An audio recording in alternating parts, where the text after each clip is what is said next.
Considérant qu'au terme de l'article 2, de l'alinéa 2 de l'article 124 de la Constitution, les décisions de la Cour constitutionnelle ne sont susceptibles d'aucun recours, que l'article 124 est la mise en application du principe de l'autorité de chose jugée, que cependant l'autorité de chose jugée attachée aux décisions de la Cour n'est pas absolue, qu'elle est relative en ce sens que, dans certaines circonstances précises, elle n'empêche pas un nouvel examen de constitutionnalité, dès lors qu'un recours invoque une atteinte à un droit fondamental garanti par la Constitution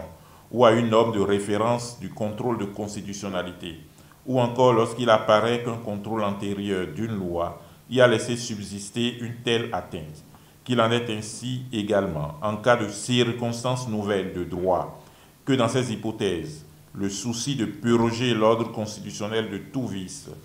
de toute irrégularité ou impureté, de ne laisser subsister dans l'ordonnancement juridique aucune atteinte aux normes et valeurs protégées par la Constitution,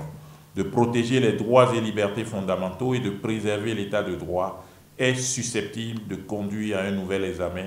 qui ne saurait être analysé comme une méconnaissance de l'autorité de chose jugée. Considérant qu'en l'espèce, par sa décision DCC 18-199 du 2 octobre 2018, la Cour a déjà déclaré conforme à la Constitution l'article 142 contenu dans la loi numéro 2018-31 du 9 octobre 2018 portant code électoral, que le recours formé par M. Nouroudine Saka Saleh n'entre dans aucune des hypothèses exceptionnelles énumérées, qu'il s'ensuit que l'article 124 de la Constitution doit recevoir application, qu'il y a donc autorité de chose jugée et ce recours doit être déclaré irrecevable. Décide. La Cour est compétente pour interpréter l'article 242 du Code électoral.